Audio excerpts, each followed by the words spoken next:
right, I thought I'd film a little video because I haven't in a little bit, and I actually want to improve my speaking, which is kind of why I start this channel. And also I want to give you a bit of value and put you on with another YouTuber who is called Andreas Contreras, something like that. But he does sales and he makes like 300 grand a month, and he's 18. Whether that's true or not, I don't care, that's what he says.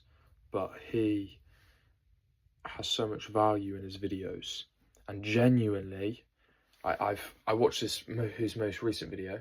I think it's his most recent, but it's 33 sales tips, and I've got it all in my book right now. And in this video, I'm just going to be covering a few of them together, because I feel like he kind of puts it in a random order.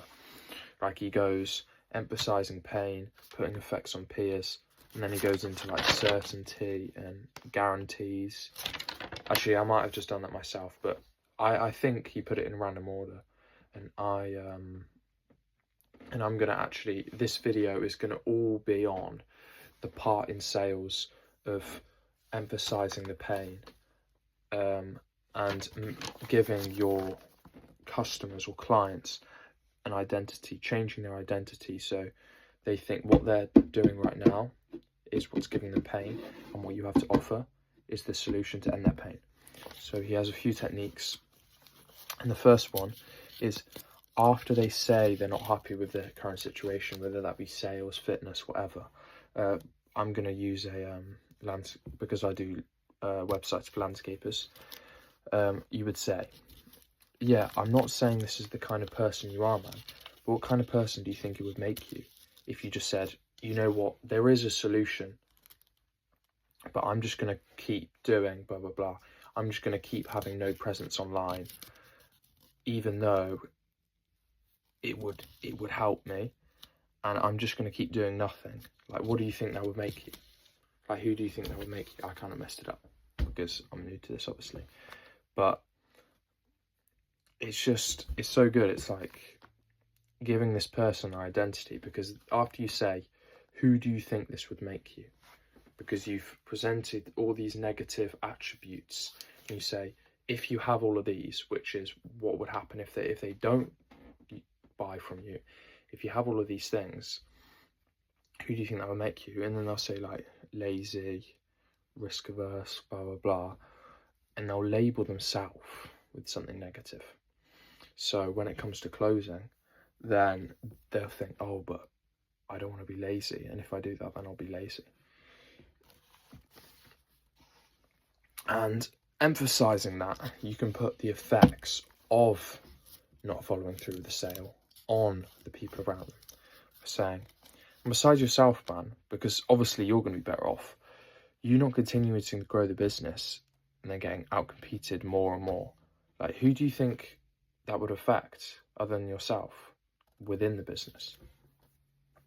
Like, that's emphasizing the pain and putting it on others, because then they think, yeah, if I don't do it, then my family will get affected, the other people in the business.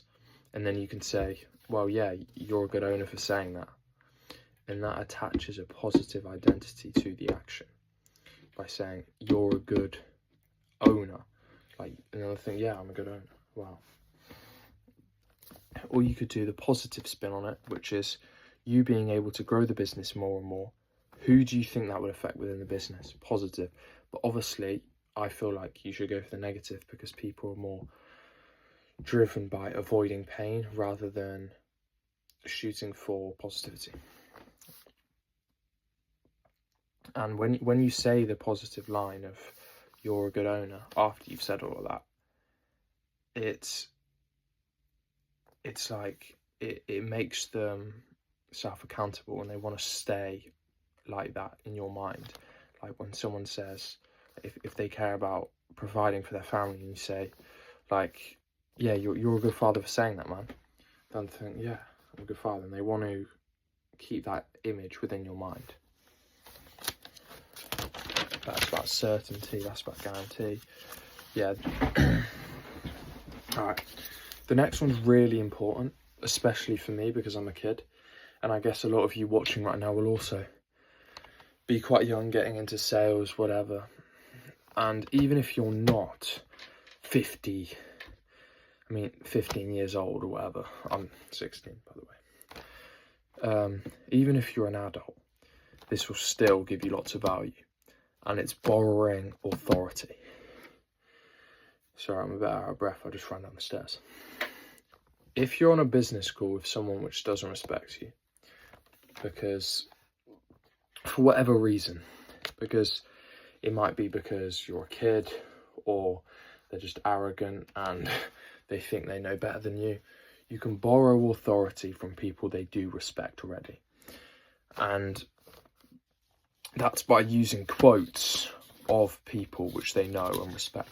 And you can either ask them first, like saying, who's a business owner that you respect? Who's a landscaper that you respect?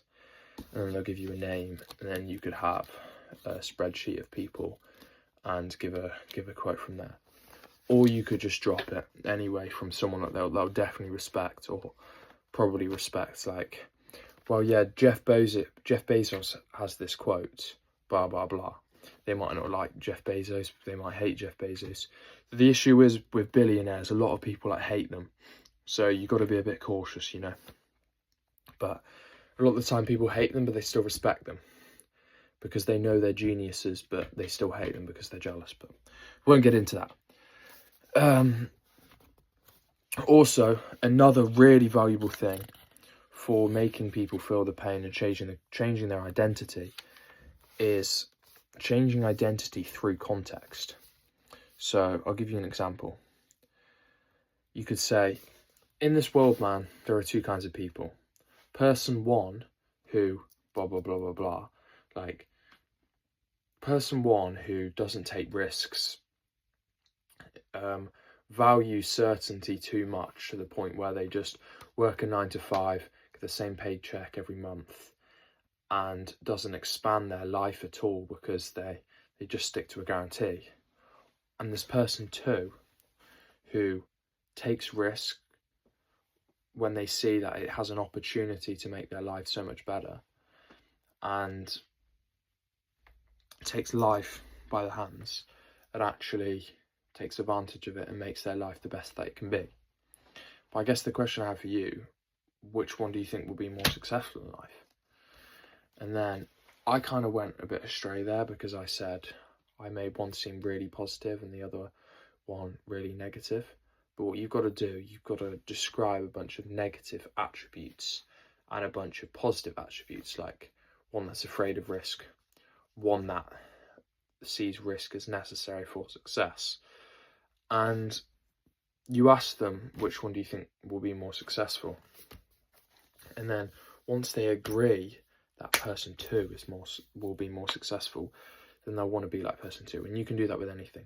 You can get them to value uncertainty or certainty by just using different attributes of each.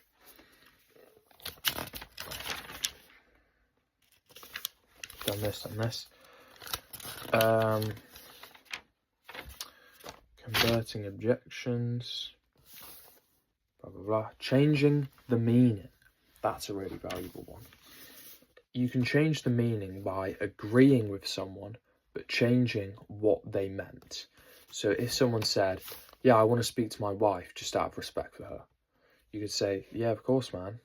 You sound like a really good partner for that. But then you change what respect is. You change respect from speaking to the partner to it's actually respectful not to speak to the partner. So, yeah, I completely respect that you want to speak to your partner. I can tell you're very close. Now, in your mind, what do you think respect actually is? Is it asking her to make a decision between you and I she doesn't actually have any context on?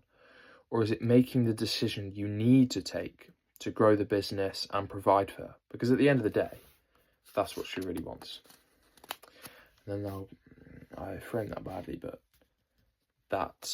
then they'll agree that that's actually what respect is, by not asking her and just taking the decisions needed to provide for her. And then boom, they'll realise that respect is not what they thought it was. A really good one, which I've got here, long-term pain emphasis.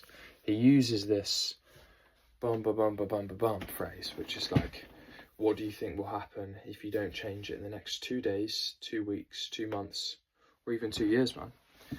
And then the brain just releases chemicals which sees into the future, makes them live that moment, and releases cortisol.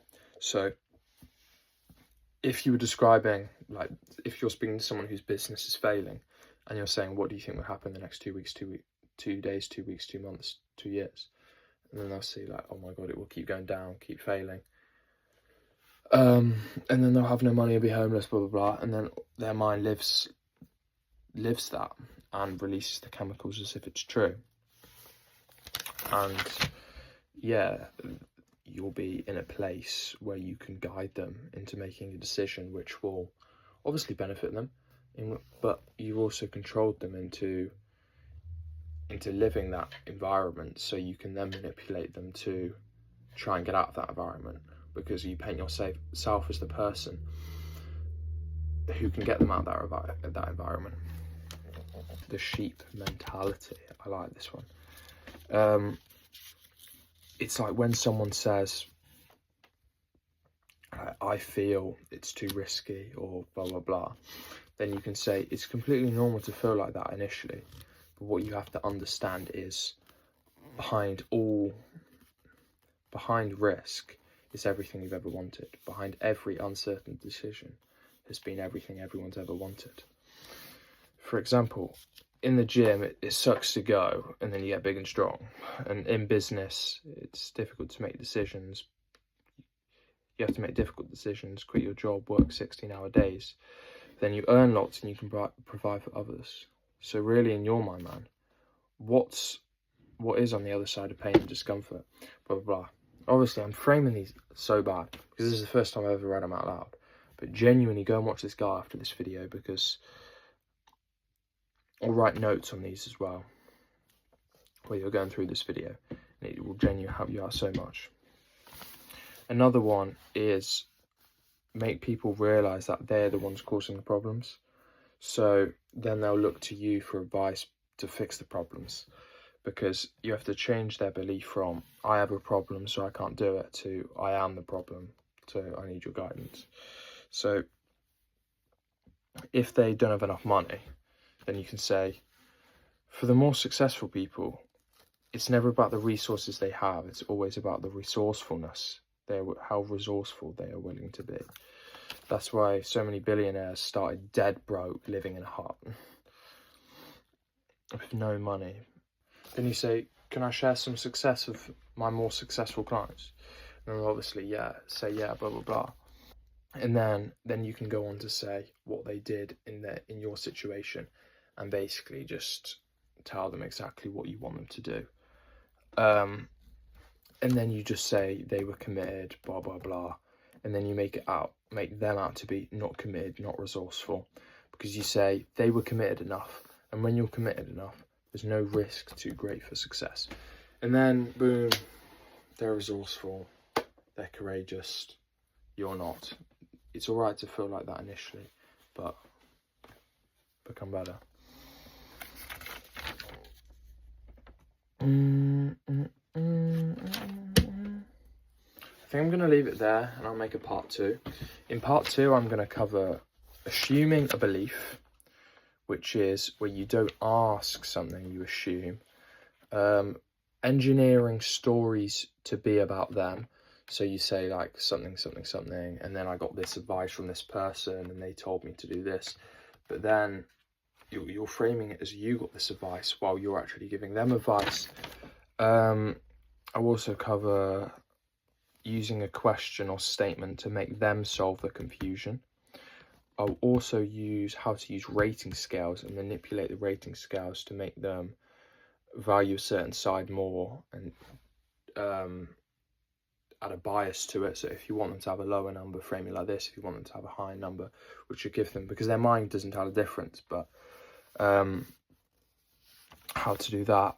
And also I'll cover hidden messages in your phrasing, and also when to pause to emphasize the meaning of what you're saying. And I'll cover that all in the next video. But I hope you've actually got some value out of this. I kind of just did this video to help myself, but I hope you got some value out of it as well. Go and watch some videos on this guy. He's actually really good. His name is Andres Contreras. I don't really know how to say it, but I hope you get some value out of me and him. But go and subscribe to both of us, because he's the GOAT and I'm on a journey to be the GOAT. So thanks for watching. Stay tuned.